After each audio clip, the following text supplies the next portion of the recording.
My channel Anu Sudesh speaker और इसमें मैं ये टॉपिक एजुकेशन से रिलेटेड है। ये चैनल एजुकेशन से रिलेटेड है। इसमें मैंने जो सीरीज़ स्टार्ट करी है वो चाइल्ड डेवलपमेंट पेडागोजी की है। आज का मेरा जो टॉपिक रहेगा वो इसी सीरीज़ में नेक्स्ट वे में जाएगा। देखिए, बाल विकास मनोविज्ञान जो है उसमें बालक के विकास के लिए कुछ सिद्धांत होते हैं और इसमें जीन पियाजे, वाइगोस्की और कार्ल ने अपना योगदान दिया है। उन्होंने अपने अपने अध्ययनों के आधार पे कुछ सिद्धांत दिए हुए हैं। तो उन आज हम बात करते हैं जीन पियाजे के बारे में। जीन पियाजे, इनका जन्म हुआ था 1896 में और इनकी जो मृत्यु हुई थी 1918 में। ये स्विट्ज़रलैंड के निवासी थे, ये वहीं के रहने वाले थे। इनके अंदर एक जिज्ञासा थी, एक क्यूरियोसिटी थी कि बच्चों का जो विकास होता है वो किस तरह से होता है, मतलब वो किस किस चीज़ों को कौन कौन से स्टेज पे कैसे ऑब्जर्व करते हैं। तो इन्होंने स्वयं के बच्चों पर ही, जब इनके अपने बच्चे हुए, वो बड़े होने लगे, उन्होंने इनकी सारी एक्टिविटीज़ को बहुत ही बारीकियों से समझा और समझ के कुछ एक सिद्धांत बनाया। और जो इन्होंने संज्ञानात्मक सिद्धांत बनाया, संज्ञानात्मक सिद्धांत में बच्चों के किसी भी चीज़ को सीखने या उस चीज़ किसी भी तरीके से किसी सूचनाओं को एकत्रित करने की जो प्रोसेस होती है उसके बारे में बताया जाता है कि छोटे बच्चे कैसे किस चीज़ को ऑब्जर्व करते हैं, कैसे सीखते हैं। जैसे आप कहते हैं उनकी बहुत नॉमिनल सी चीज़ें वो स्टार्ट होती जाती हैं। में जीन पियाजे जी ने स्कीमा को कैसे डिफाइन किया। जैसे स्कीमा होता है, एक बच्चा है, उसे छोटे छोटे में ना एक चूहा देख लिया या छोटे में एक बिल्ली देख ली, कोई भी चार पैर का जानवर देख लिया, तो उसको सबसे छोटे में पता लगा ये बिल्ली है, ये बिल्ली है। चूहा देख लिया, ये चूहा है। अब चूहे की तरह उसे गिलहरी भी दिखेगी तो गिलहरी को वो चूहा ही समझेगा। और अगर उसे चार पैर का कोई और जानवर दिख जाता है, जैसे काऊ दिख गई या घोड़ा दिख गया, वो उसको भी वही कहेगा जो उसने काऊ को कहा था।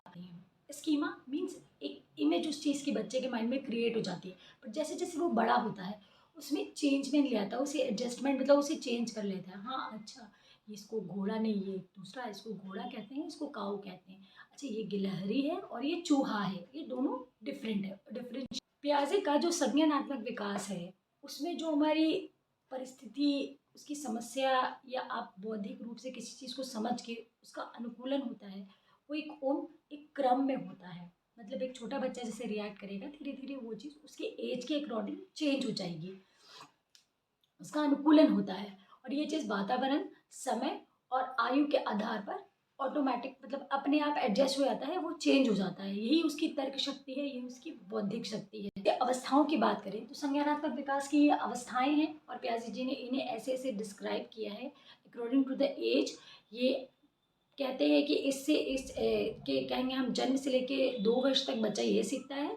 तो ये सारी एज है। जो अवस्था है संवेदी प्रेरक अवस्था है और ये अवस्था जन्म से लेके 2 वर्ष तक रहती है। सेंसरी मोटर्स, सेंसरी मोटर्स, आप इसी चीज़ से देख रहे हैं। सेंसरी मोटर्स मीन्स इस एज में बच्चों के सेंसर्स, मतलब वो जो भी सीखते हैं अपने आँख, नाक, कान, सबसे ज़्यादा इस उपयोग इन्हीं चीज़ों का करते हैं।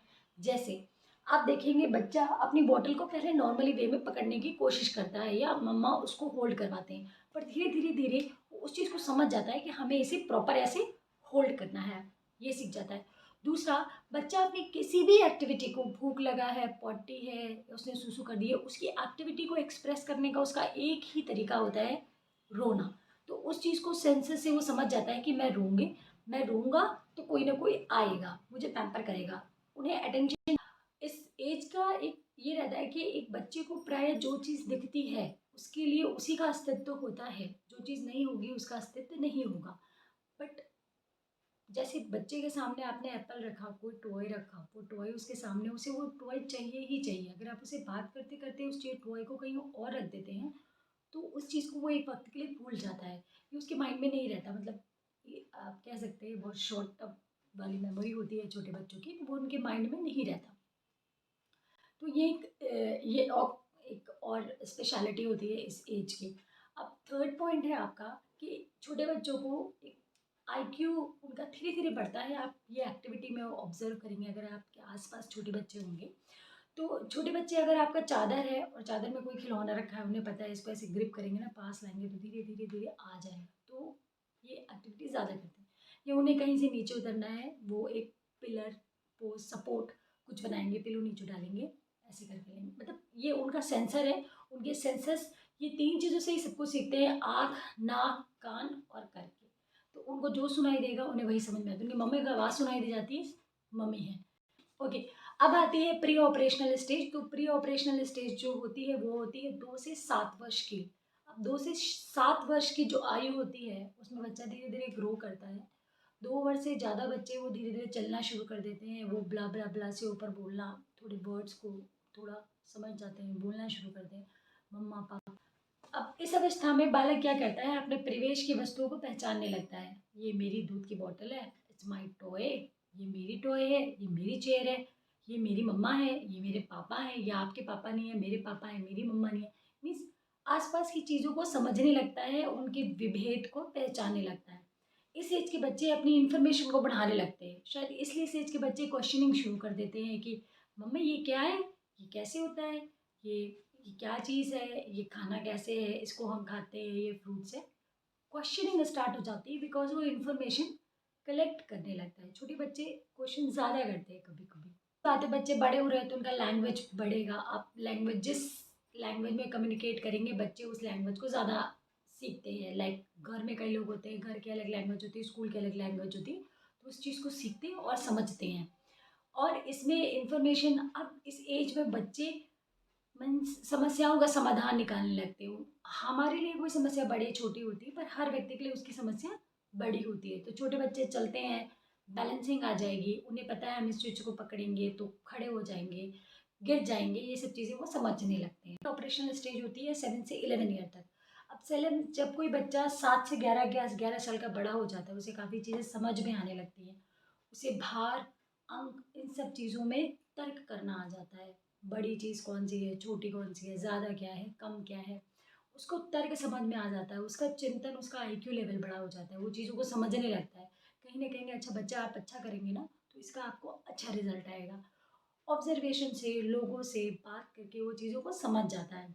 अब ऑब्वियस सी बात है, पिछले एज से इस एज की तर्क संगति ज़्यादा अच्छी होती है, वो चीज़ों में डिफरेंशिएट करने लगता है, अपने आस-पास के वातावरण को समझ जाता है। ग्रुप उसे बहुत अच्छे लगते हैं, वो अपने सेम एज के ग्रुप के साथ घूमना चाहता है ग्रुप में क्योंकि उसमें स्टडीज़ और काफ़ी चीज़ें होती हैं, उस चीज़ को समझ जाता है ईयर तक। अब सेलेन जब कोई बच्चा 7 से 11 साल का बड़ा हो जाता है, उसे काफ़ी चीज़ें समझ में आने लगती हैं। उसे भार, अंक इन सब चीज़ों में तर्क करना आ जाता है। बड़ी चीज़ कौन-सी है, छोटी कौन-सी है, ज़्यादा क्या है, कम क्या है, उसको तर्क समझ में आ जाता है, उसका चिंतन, उसका आईक्यू लेवल बड़ा हो जाता है, वो चीज़ों को समझने लगता है। कहीं न कहेंगे अच्छा बच्चा आप अच्छा करेंगे ना, तो इसका आपको अच्छा रिज़ल्ट आएगा। ऑब्जर्वेशन से, लोगों से बात करके वो चीज़ों को समझ जाता है। अब ऑब्वियस सी बात है, पिछले एक उसका चिंतन अब तर्कसंगत हो जाता है, वो चीज़ों को समझने लगता है। नहीं मम्मी, ये करते हैं, ये सही है, ये गलत है, नहीं ऐसे नहीं करेंगे हम, ये सही है। फिर बच्चे नाराज़ हो जाते हैं उस चीज़ को।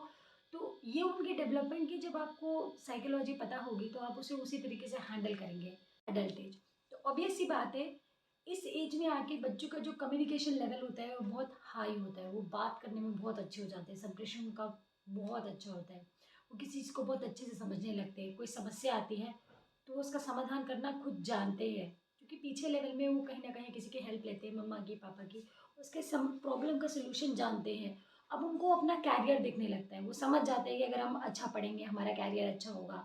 क्योंकि आजकल इंटरनेट है, वो बच्चे बहुत सी चीज़ें, बहुत सी बातें, बहुत सी मोरल स्टोरी, बहुत सी सक्सेसफुल लोगों की बातें सुन के ना काफ़ी चीज़ समझते हैं। तो वो चीज़ उनको आगे ले जाती है और वो आगे बढ़ते हैं। उस अब यहाँ पे थिंकिंग लेवल बहुत हाई होता है। अब ये एज होती है, सपने देखते हैं, और सपने देखते हैं तो वो जानते हैं सपने पूरे कैसे करने हैं। तो जो जिसका औपचारिक चिंतन बहुत अच्छा होगा, वो बच्चा उतना अच्छा ही सोचेगा। जिस बच्चे का औपचारिक चिंतन जितना ही कम लेवल का होगा, वो शिक्षा में भी उतना कम लेवल का होगा। मीन्स बच्चे स्टडी जब अच्छे से करते हैं तो आप समझिए एक बच्चा जब एक्टिविटी में अच्छा होता है वो सब चीज़ में अच्छा होता है, इधर एक्टिविटी और रेस्ट ऑफ द थिंग, वो उसकी आउटपुट आपको अच्छी निकलेगी। मोरल तो कॉग्निटिव जो कॉन्सेप्ट थ्योरी है जो जीन प्याजी जी ने दी, उसे में ये समझ में आता है कि बच्चे एक स्टेज, एक लेवल में अपने अपने आईक्यू लेवल से जो चीज़ें सीखते हैं, जो वातावरण से सीखते हैं, उन्हीं जैसा एडॉप्टेड वातावरण मिलता है। जैसे सिंपल सी मतलब तो एक समय होता है बच्चों का ग्रो करने का, अगर उस राइट समय राइट टाइम पे अगर वो काम करे तो हम बच्चों से बहुत अच्छा आउटपुट ले सकते हैं। और इस वीडियो में मैंने इतना डिस्कस किया। तो जीन पियाजे की थ्योरी के बारे में और रेस्ट ऑफ द थ्योरीज जो उन्होंने दी है मैं अपने नेक्स्ट वीडियो में दूंगी। अगर आपको मेरी ये थ्योरी अच्छी लगी हो और मेरा एक्सप्लेनेशन अच्छा लगे हो तो प्लीज़ सब्सक्राइब बटन को हिट करिए, लाइक करिए और अपने वैल्यूएबल कमेंट ज़रूर दीजिए। It will help me and it will appreciate me to make the videos on the topics. Thank you so much guys. Thanks. Bye.